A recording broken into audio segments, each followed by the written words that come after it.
Hello, I'm Nathan Judah. I'm here with Shrewsbury Town reporter Mr. Lewis Cox. Lewis, now we are only half time in this semi-final, but that is a cracking result, surely. Wow, oh, what a night, really. But as I just said to you before we press record, this night will only be remembered and only mean something if the job gets done on Sunday, won't it? Great night, great atmosphere, great crowd, great defining moment. I mean, this one is to be remembered, really, isn't it? And they were fantastic. Town players, absolute credit, and you know, they've shoved two fingers up to everyone who thought they were, you know, they're not through, don't get me wrong, but to everyone who thought they'd ran out of steam or whatever. I mean, they were back at it tonight. Well, this was a performance that's been coming for a while. They've been a little bit, you know, disappointing, haven't they, since Wembley? But they really came of age tonight, didn't they? Yeah, I mean, those kind of performances we saw week in, week out, certainly pre-Christmas. Sorry, we saw it here in February. Stunning win, and they were back at it tonight. Yes, they took a big hit at Wembley, missed out on the top two, big blow, rested things recent weeks, but you know, the players that were rested have come out here tonight and they've outworked Charlton, outfought them, outplayed them as well. Charlton players coming in the press conference saying that they're about physical.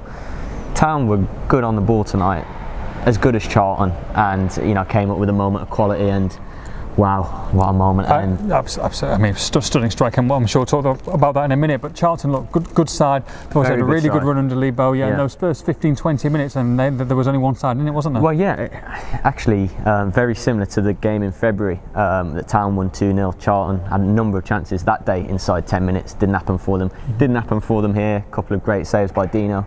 A couple of moments that didn't go their way. McGuinness, headed inches wide. That could have gone in. But I'd suggest 15-20 minutes in that Town grabbed a foothold. I'd say for the rest of the first half it was pretty even. Nolan had that chance down there, didn't he? It was deflected just wide. Bryn Morrison, they scored a worldie. Yeah. So the word opening is there. I would say, you know, probably maybe Charlton just edged first half, but second half was a different story, different kettle of fish. Town came out.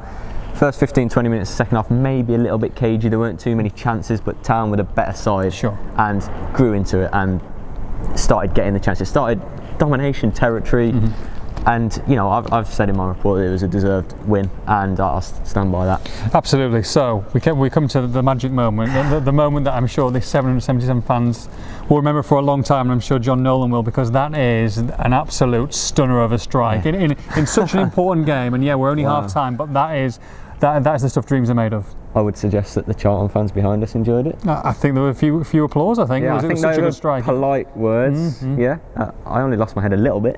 You weren't too bad. Bad. Wow. I mean, what about the swinger 5 minutes before with his left foot? One fell for him inside the box, similar-ish position, left-footed, just swiped at the air. But wow. I mean, Stephen Payne came on 75 minutes. 5 minutes before the goal, and he's turned out with the assist. Good work from Worley, 30 yards out, got to the ball first, lifted it to Payne, sort of edge of the box, and he's helped it on with a really clever header to Nolan.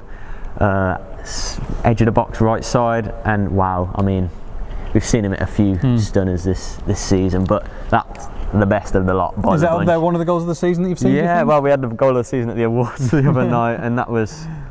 Actually, it didn't win the vote, but goal of the season for Town this season is here at this same end. Rodman. Absolutely. You could, Nolan is a shoo-in. If we could rewind that vote and have it again, please. I mean, the occasion. Wow, we saw what it meant. They went and did that pylon. He couldn't have hit it sweeter. He's got such technique. Usually brings it to the party. Obviously didn't with that left-footed one when he swung it air, but wow, like that rattled. I think it hit, I'll have to watch the video again, but whether it hit post and bar, certainly the top corner. I'm sure we'll be replaying it plenty more times to come. Lee Bowyer in his post-match press conference wasn't particularly happy, saying that they deserved to at least draw the game, that Shrewsbury were time racing throughout from minute one. Do you agree with that? It's interesting that we had the Charlton fans behind us, and from inside 10 minutes they were moaning about that. Dean Henderson wasn't rushing goal kicks, but he wasn't being slow like time wasting could be at the end of the game. They were just doing a game plan. The loud crowd here carried on all game, superb. Atmosphere was superb. They had to try and get the crowd down and slow the tempo, but Charlton started well. They had to be clever like that, and they did it. And you know, Hurst has come into his interview to that and totally countered it by saying he'd have thought, you know, a guy with the experience of Bowyer would understand that, you know, when you're waiting like that at the start of 180 minutes, you come and manage it. He thought, you know, Bo, you should understand that. Took it with a pinch of salt and said he was very surprised at those comments. So I'd say no love lost, but yeah, I don't know what Hurst made of that. Not too much, but I don't think he cares too much either. So going to the second leg on Sunday, which we will both be there. What do you do if you're Paul Hurst? Do you stick or twist? It's a difficult one, isn't it? Because they've got that 1-0 lead, but do you expect them to or does Paul Hurst expect them to go forward and keep on attacking, or do you sit back on it? It's a difficult one. Interestingly, you say it's a difficult one, but if he was here right now, and in fact when we interviewed him, standing right here, he's absolutely certain, and he said the players are absolutely certain we don't defend. They play, I don't say exactly the same game, but they play their game, and Shrewsbury on the counter are arguably at their best. They won't change their press because that's them at their best. Their high energy was absolutely back tonight. Charlton, for the most, certainly second half, couldn't handle it. Town will do exactly the same on Sunday. They'll need to. They won't sit and defend because that invites attacks.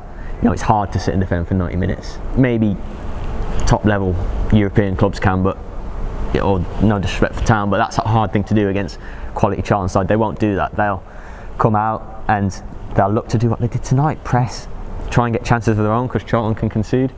You know, we saw Charlton come and win at the Meadow, didn't we, 2-0, which is all they need to repeat. But I fancy Town to exert a similar game plan, soak up, hit counter, high press, energy, and we just hope we'll be at Wembley at the end of the We'll be at Wembley. Salab there, they're 1-0 up at half time, fingers crossed, and 90 minutes away from the League One playoff final. For all the post-match reaction, make sure you log on to shropshirestar.com.